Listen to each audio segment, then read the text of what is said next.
On a Saturday morning in March of 1994, Vivian Holst walked into a barn sale outside Mineral Point, Wisconsin, and bought a dead woman's quilt cabinet for $80. The listing had run in the back of the county shopper, the free paper that got thrown on every porch whether you wanted it or not. Household goods, fabric estate, quilts and notions, $80 takes the cabinet. No description beyond that, no photograph. Just a line of type and a county road number and a start time of 9 o'clock. Most people who stopped at that sale that morning were looking for furniture or kitchen things, or the kind of decorative items that move easily at barn sales in March, when people are tired of their houses and willing to pay a small amount to change something about them. Most of them walk past the cabinet without stopping. Let me tell you about Mineral Point in 1994, because you need to understand the place before you can understand what Vivian was walking into that morning. Mineral Point is in Iowa County in the southwestern corner of Wisconsin, and it is the kind of town that takes its history seriously in the way that only places with genuinely interesting history can afford to. The lead mines that gave it its name were worked out before the Civil War. What remained was a community of craftspeople and farmers and the particular kind of stubborn self-reliance that comes from being 70 miles from the nearest city in a state where the winters are long and the roads are unreliable. People in Iowa County in 1994 made things. They made furniture and pottery and baskets and quilts, and they made them with the accumulated knowledge of people who had been making the same kinds of things in the same general way for 100 years, and who had never seen any reason to apologize for it. The woman whose estate was being sold that morning was named Harriet Voss.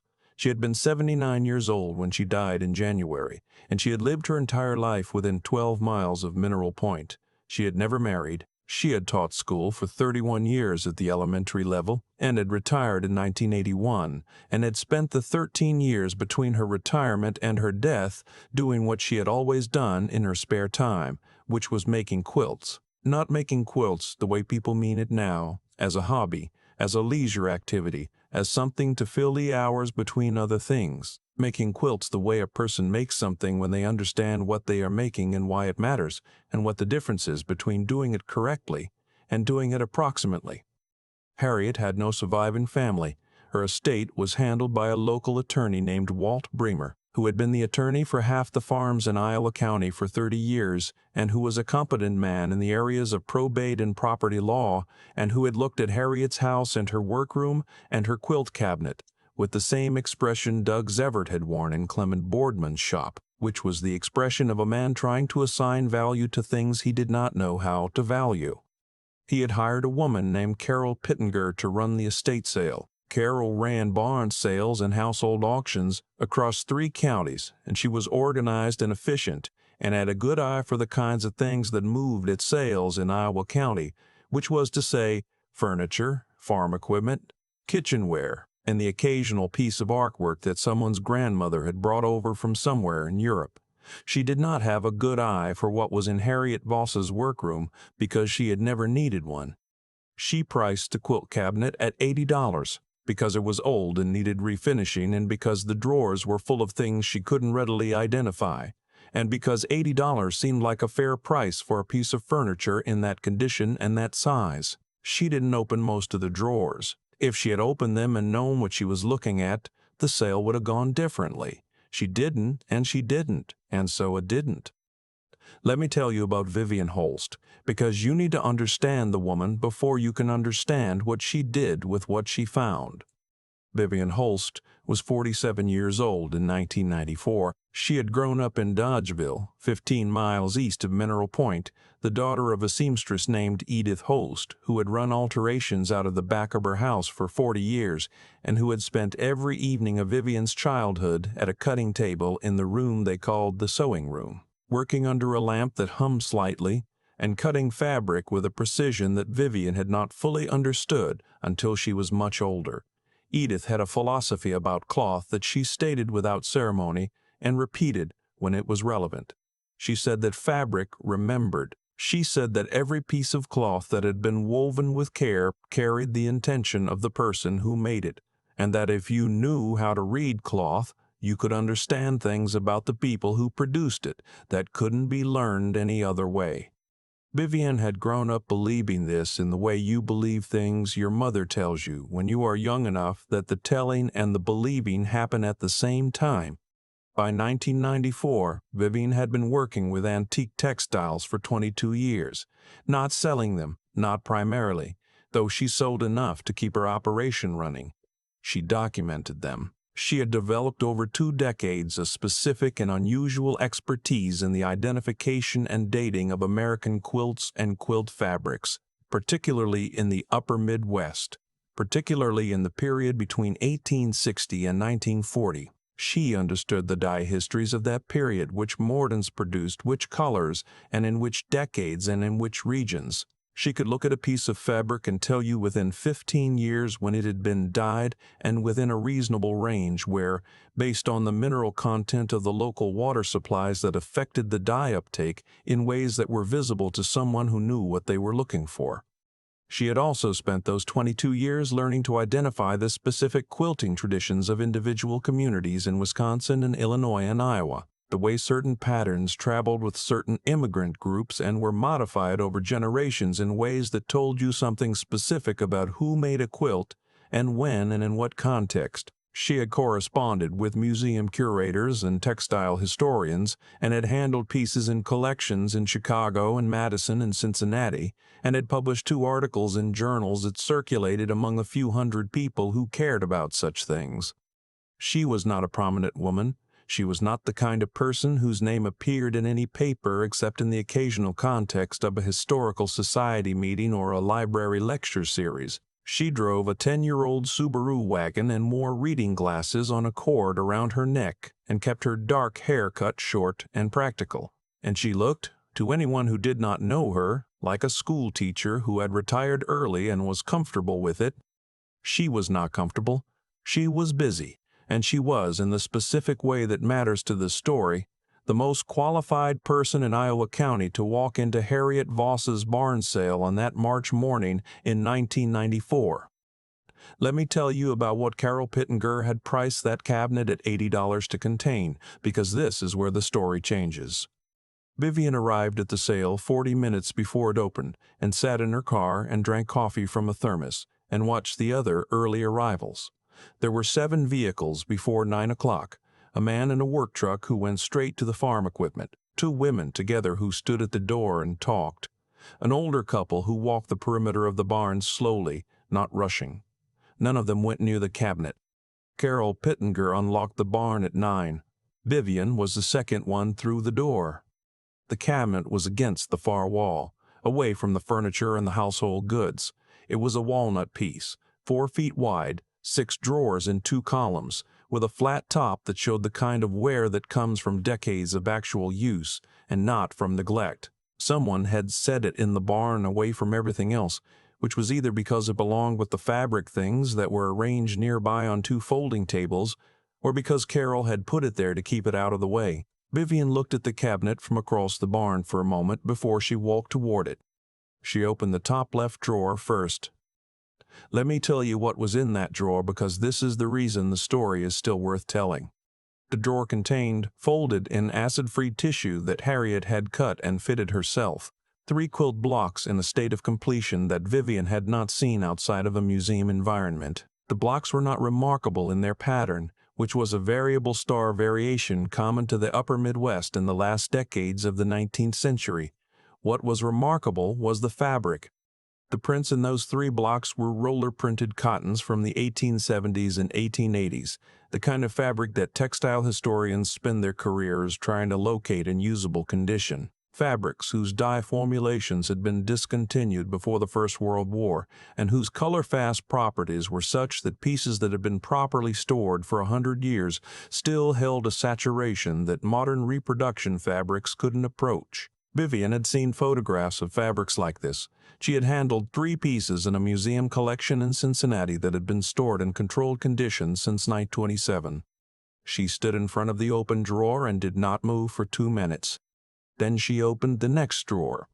The second drawer contained unfinished quilt tops, 4 of them folded carefully, each one representing 2 to 3 years of a working woman's spare time in the period between 1880 and 1920, based on the fabrics Vivian was looking at. The piecing on two of them was ordinary, competent, but not exceptional. The piecing on the other two was not ordinary. It was the kind of work that appeared in history books, the kind of work that museum curators described using words like extraordinary and irreplaceable, the kind of work that was produced by a person who had spent so many years developing a skill that the skill had become something else, something closer to a language, a way of saying things that couldn't be said in any other medium.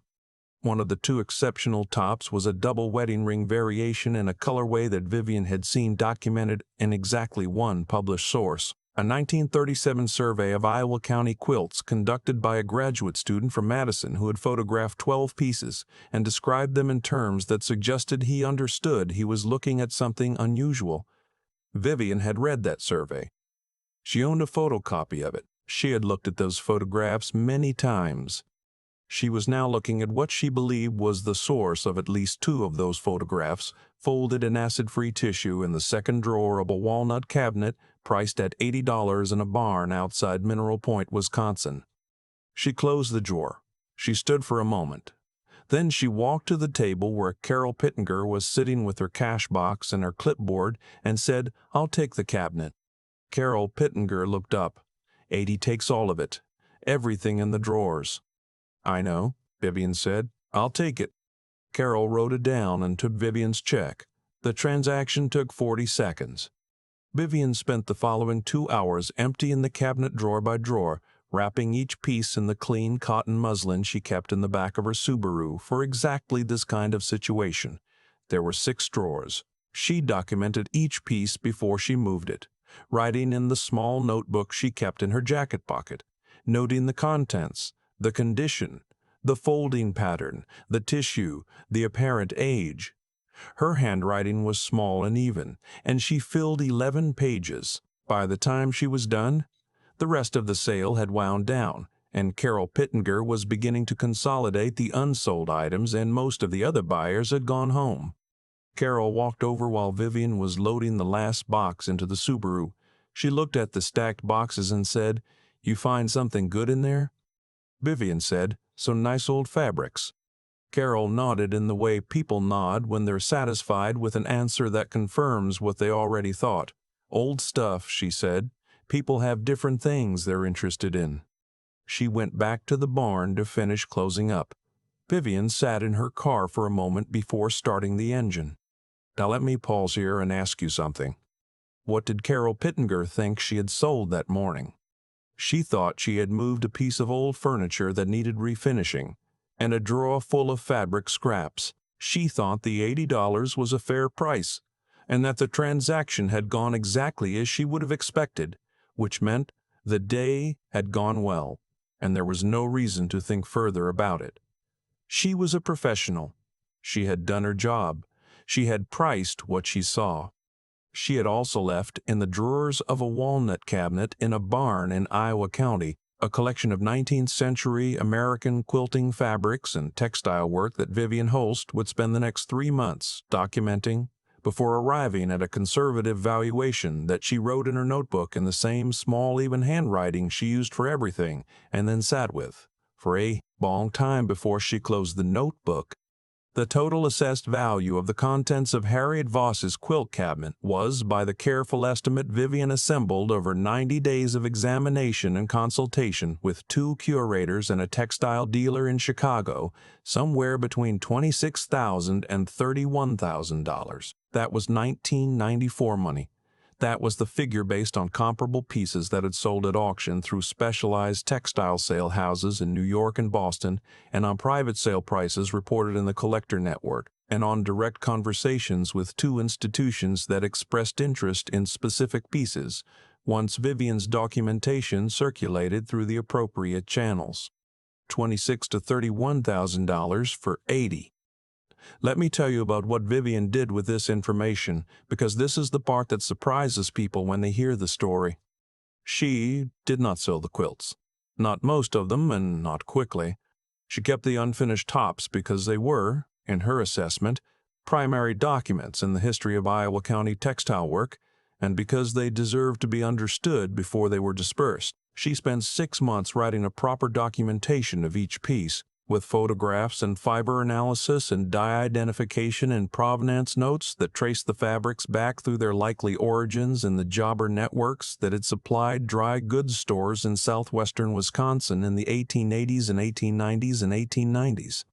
The roller-printed cottons she donated to the Textile collection at the Wisconsin Historical Society, along with her full documentation. She did this because they were irreplaceable, and because they belonged somewhere people could study them properly, and because Harriet Voss had stored them in acid-free tissue for a reason. And that reason was not so they could sit in someone's private collection being appreciated by one person at a time. The 2 exceptional quilt tops she sold through a specialist in Chicago, carefully, to buyers whose collections she had researched. She sold them for prices that reflected what they were. The money she made from those 2 sales she used to buy a proper humidity-controlled storage unit for her own collection and to fund the photography for the documentation project, which was the thing she had wanted to do for 8 years and hadn't been able to afford. She told her daughter about it eventually. Her daughter's name was Lena, and she was 24 at the time and studying art history at Madison, and had grown up watching her mother look at fabric the way other people look at paintings, with a sustained and serious attention that Lena had found embarrassing as a child and had come to understand as an adult. Vivian told it the way she told most things, which was directly and without softening the parts that were uncomfortable to say directly. Lena said, "What did Carol Pittenger say when she found out what it was worth?" Vivian said, "I don't know that she found out." Lena said, "Do you think she'd want to know?" Vivian thought about it for a moment. She said, "I think she'd want to have priced it differently. I'm not sure she'd want to know why she couldn't." That distinction mattered to Vivian, in the way the precise distinctions mattered to people who spent their lives making them. Carol Pittenger did find out eventually. It was the following year, at a historical society event in Dodgeville, where someone who had heard the story through the Textile Collector Network mentioned it in Carol's presence with the kind of cheerful casualness that people use when they want to introduce a subject they know will be uncomfortable without being directly responsible for introducing it. Carol heard the broad outline of what the cabinet had contained and what it had been worth and what Vivian had paid for it. She looked at Vivian, who was standing nearby, and her face moved through several expressions before arriving at something that was making an effort to be neutral. She said, "You knew what was in that cabinet when you took it." Vivian said, "I had a pretty good idea."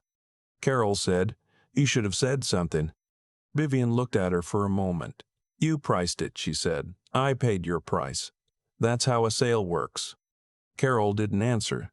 She stood there and then turned to look at something across the room, and Vivian watched her go and then went back to the conversation she had been having. Now let me pause here and ask you the question this story is really asking. Was Vivian wrong? She had paid the asking price. She had not misrepresented herself. She had not deceived Carol Pittenger about what she was buying or why. She had simply known something that Carol didn't know, and she had done with that knowledge what knowledge is for, which is to act on it correctly. The estate sales system is built on the premise that the person running the sale prices what they have, and the person buying decides whether to pay. Both sides carry the responsibility of knowing what they're dealing with. Vivian had fulfilled her side of that with 22 years of deliberate preparation. Carol had fulfilled her side with a glance and a number that felt reasonable. The question the story asks is not whether Vivian was wrong to act on what she knew. The question is what it means that the same drawer of folded fabric could represent nothing to one person and $30,000 to another, and who is responsible for that gap, and what it says about what knowledge actually costs and what it's actually worth. Vivian's answer to that question, which she never stated directly but which her actions made plain, was that the gap was the product of 30 years of looking carefully at things most people never looked at twice, and that the value of all that looking was exactly the distance between $80 and $30,000, and that was not an accident or a windfall. It was the return on an investment that almost no one else had been willing to make. Let me tell you about what happened to the double wedding ring quilt top. because this thread runs through the rest of the story. Vivian did not sell that top. She kept it. She kept it because it was, in her assessment, the single most important piece in the collection, not monetarily but historically, because it was the piece that connected directly to the 1937 survey, and because it was the physical evidence that Harriet Voss had been working in a tradition that went back 3 or 4 generations of Iowa County women whose names appeared in no record except the quilts they left behind. She spent 2 years working on its provenance. She traced the fabrics through their dye signatures to a specific lot of roller-printed cotton that had been distributed through a dry goods jobber in Dubuque in 1883 and 1884. She identified the hand-stitching as consistent with techniques documented in 2 other pieces in institutional collections, which meant she could place Harriet's work in a specific lineage or practice that connected women across 4 decades and 100 miles of the upper Midwest. She wrote all of this down in a document that ran to 40 pages and was not published anywhere, because there was nowhere to publish it that would reach the people who needed to read it, which was the estate sale professionals and the barn sale operators and the general dealers who were clearing farmhouses across Wisconsin and Iowa and Minnesota every weekend and who had no way to know what they were looking at when they opened a drawer and found old fabric. Her daughter Lena was the one who finally asked the question directly. She was 29 by then and had finished her degree and was working at a small gallery in Madison and had started going to estate sales herself on weekends, partly out of interest and partly because her mother had taught her to look at things carefully, and she had found that the habit was difficult to turn off. Lena said, "Mom, how many Harriet Vosses are out there right now?" Vivian said, "What do you mean?" Lena said, "Women like her, people who spent their whole lives building something that their families can't read, whose estates are being sold by people who don't know what they're looking at." Vivian said, "I think about that more than you'd like to know." Lena said, "So what do we do about it?" Vivian said that she didn't have a good answer to that, and that she had been sitting with the question for 10 years. She said that the problem was not that people were careless because Carol Pittenger was not careless.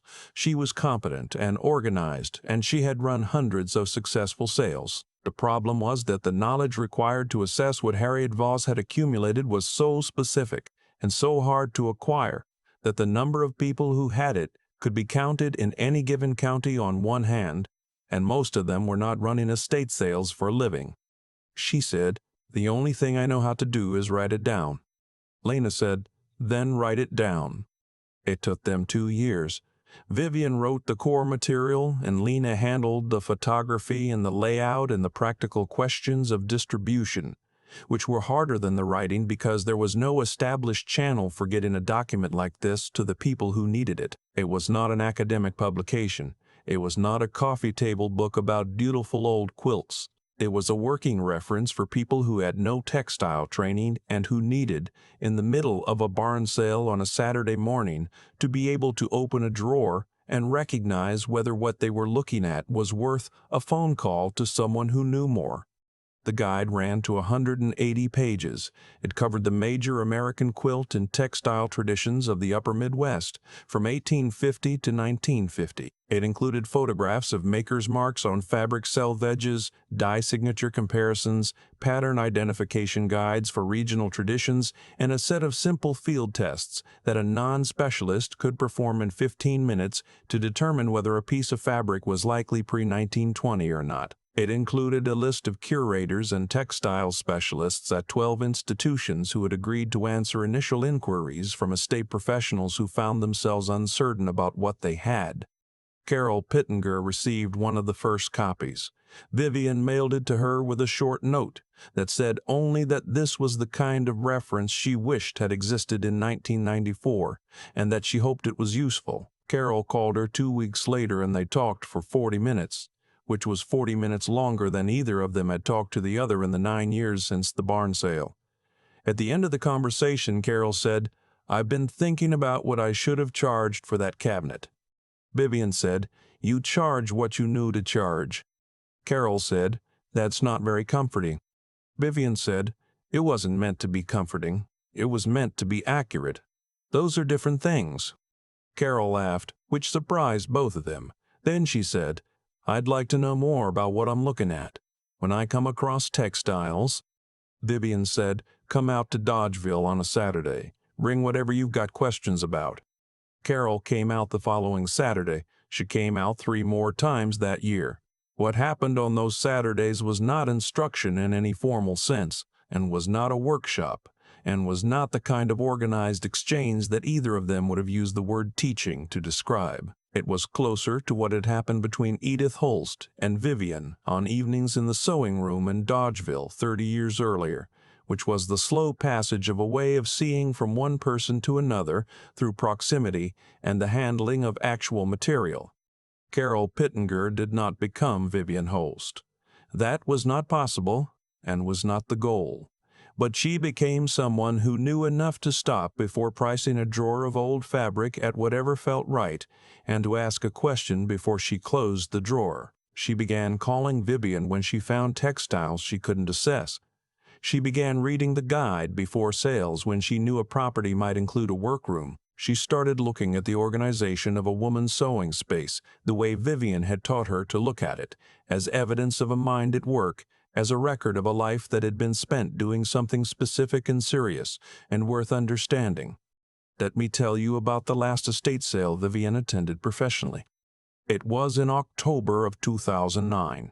Vivian was 62 years old and had been having trouble with her eyes for 2 years, and had finally agreed to a stronger prescription for her reading glasses, which she wore now on a different cord, one that Lena had given her. She drove herself to a sale in Crawford County, 3 hours from Dodgeville, because a dealer she trusted had called and said there was something there she should see.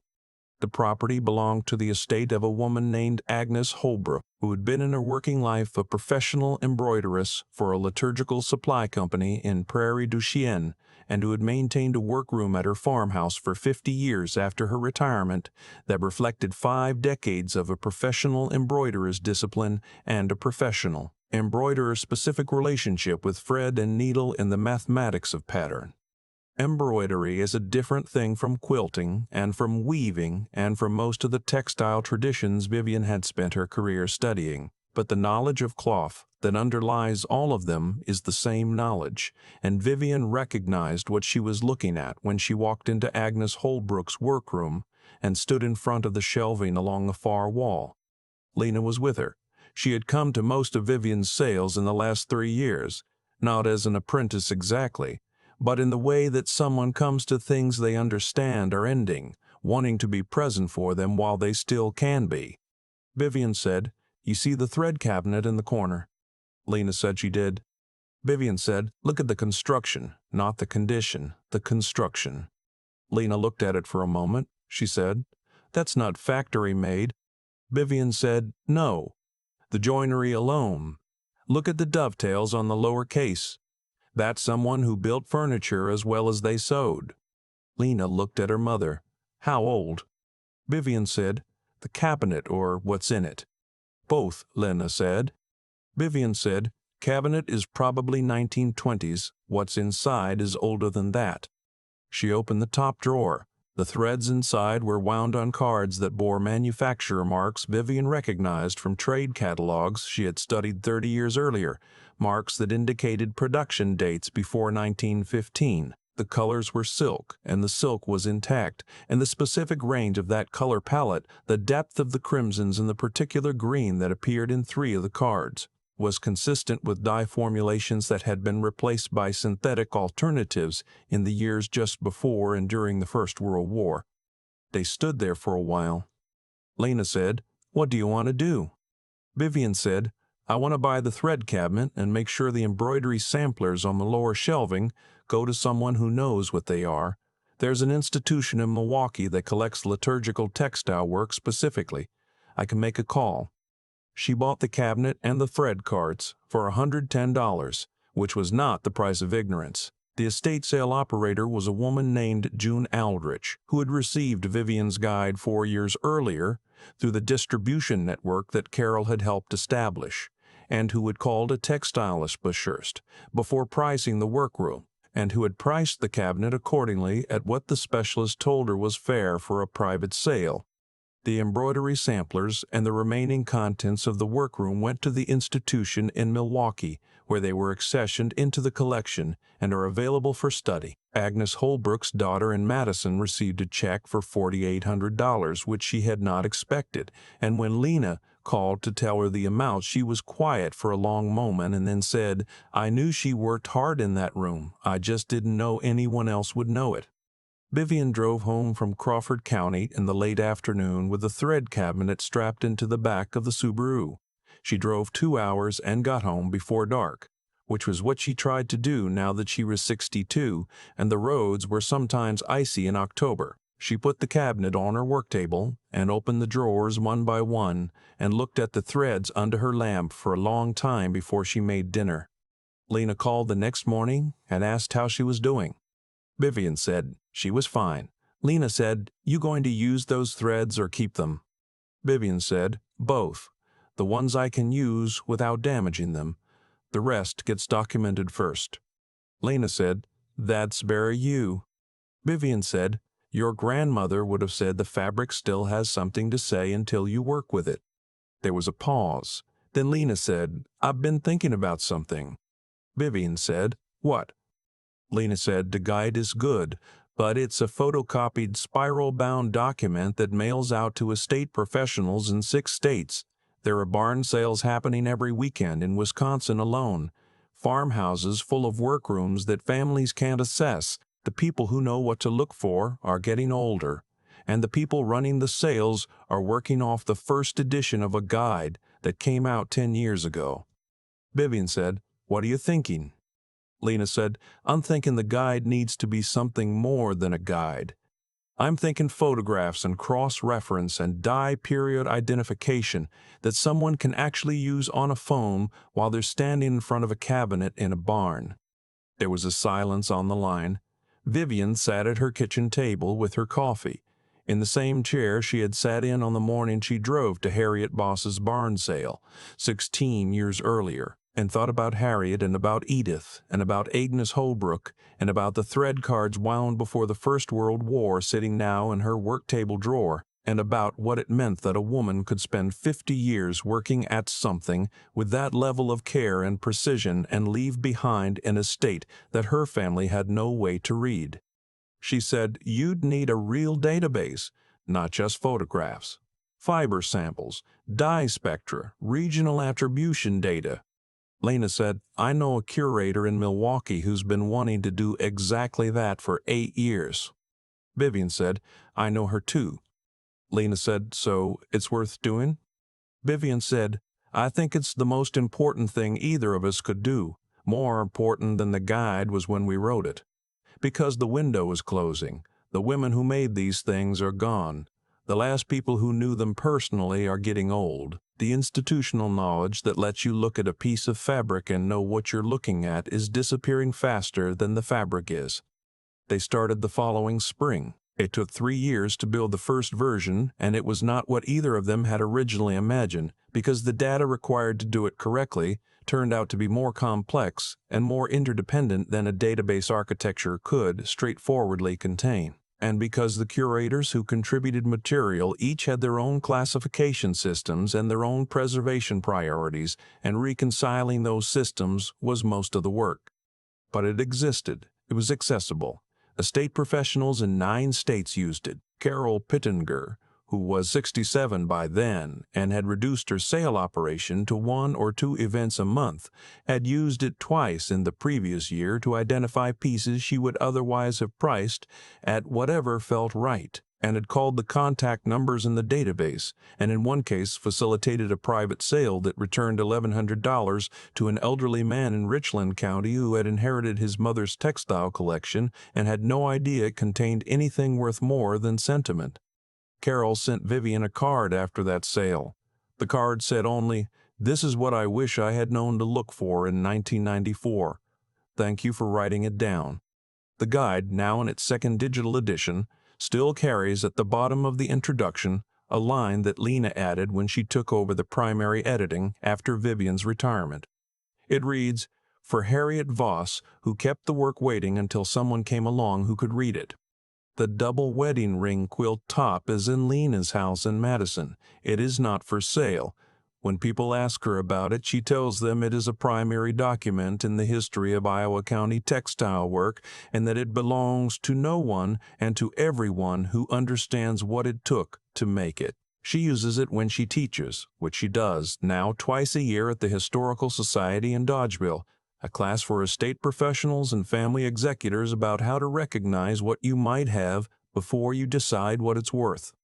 The thread cards from Agnes Holbrook's cabinet are in the work table drawer. Some of them Lena has used carefully for the work she does with her hands in the evenings, the same kind of work her grandmother did and her mother did, and that Agnes Holbrook did for 50 years, in a workroom that her daughter knew was important, without knowing why. The threads are silk, and they are old, and they still hold color the way things hold color when they were made by people who understood that some things are meant to last past the person who makes them. Some intentions don't expire. They wait in a drawer in a dead woman's cabinet until someone opens it who knows what they're looking at and understands what it costs to put it there. Vivian Holst knew what she was looking at. That is what $80 bought on a March morning in 1994 in Iowa County, Wisconsin. Not a cabinet of old fabric. Not $30,000 in deferred textile value.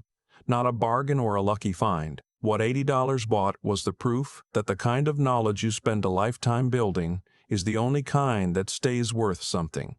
The only kind that can walk into a barn and see what everyone else walks past. The only inheritance that matters is not the thing itself. It is the ability to recognize what the thing is. Lena Holst knows what she's looking at, and her students, the estate professionals and family executors who sit in the folding chairs at the Historical Society twice a year and learn to open a drawer and look before they price, are beginning to know what they're looking at too. One of them sent Lena a message last spring. A woman who ran sales in Vernon County and who had used the database to identify a collection of indigo-resist fabrics in a farmhouse outside Viroqua, and who had called the contact in the database and facilitated a proper appraisal, and who wrote to say that she had not understood, before that moment, that there was a difference between seeing something and knowing what you were seeing. Lena wrote back and said, "That's the whole thing. That's all of it, right there. I think about Harriet Voss sometimes. Not the quilts, not what they were worth. I think about her in the evenings, working alone in that room in Mineral Point, cutting acid-free tissue to fit each piece exactly, folding the fabric the way you fold something you intend to outlast yourself. She never married. She taught school for 31 years, and then she went home and she worked, and when she died, the person handling her estate looked at what she had built and saw a cabinet that needed refinishing and a drawer full of old cloth. That gap between what something is and what it looks like to someone who doesn't know, that's the thing I keep turning over. Vivian Holst spent 22 years earning the right to open that drawer and understand what she was looking at. Not 22 years of luck, 22 years of reading catalogs and handling pieces in museum storage rooms and writing letters to curators and driving to sales where she found nothing worth stopping for and going home anyway and doing it again the following Saturday. The knowledge she walked into that barn with wasn't given to her. She built it the way you build anything that lasts, which is slowly and without any guarantee that it will ever be worth the time it costs. That's the part that gets lost when people hear a story like this. They hear $80 and $30,000 and they think, lucky. They think, right place, right time. And I understand why, because that's the easier version of the story. But the harder version is that Vivian was the right place because she had made herself into someone who knew what to look for, and that took most of her adult life, and she did it without knowing it would ever pay off in any way she could put a number on. There's something in that I find genuinely uncomfortable to sit with, because it asks a question I don't always want to answer honestly. What am I building day to day? What am I learning carefully enough that I could walk into a room full of things nobody understands and know what I'm looking at? Most of us never develop that kind of knowledge about anything, not because we're not capable of it, but because we stop before it gets hard, or we never start because there's no obvious return. What Vivian did after that sale is the part of the story I keep coming back to. She didn't take the money and move on. She donated the fabrics that belonged in a collection. She documented everything properly. She spent years writing down what she knew, so that the next Carol Pittenger, the next estate professional standing in front of a workroom with no frame of reference, might have something to work with. She did that not because it benefited her directly, but because she understood that knowledge you keep to yourself dies when you do. Harriet Voss had kept her knowledge in those drawers for 79 years, and if Vivian hadn't walked through that door, it would have gone to a salvage yard. The way I understand it now, what you do with what you know matters as much as the knowing itself. Vivian could have sold everything quietly and said nothing. She had paid a fair price. Nobody was owed an explanation. But she understood that being right about something carries a responsibility that doesn't end at the transaction. You saw what others couldn't see. That means something. It asks something of you. Lena's teaching now. Her students open drawers and look before they price. Somewhere in Vernon County, a woman recognized indigo resist fabric because she'd learned to look carefully, and an elderly man received a check he wasn't expecting. And a piece of a woman's working life went somewhere it could be understood instead of somewhere it couldn't. That's the chain. That's what it looks like when knowledge moves the way it's supposed to move. Slowly, person to person, in folding chairs in a historical society room, through a spiral-bound guide, through a phone call from someone who knew enough to know she needed help. I don't think the return on that kind of investment is ever exactly what you expected, but I think it compounds. And I think the only real question is whether you're willing to start.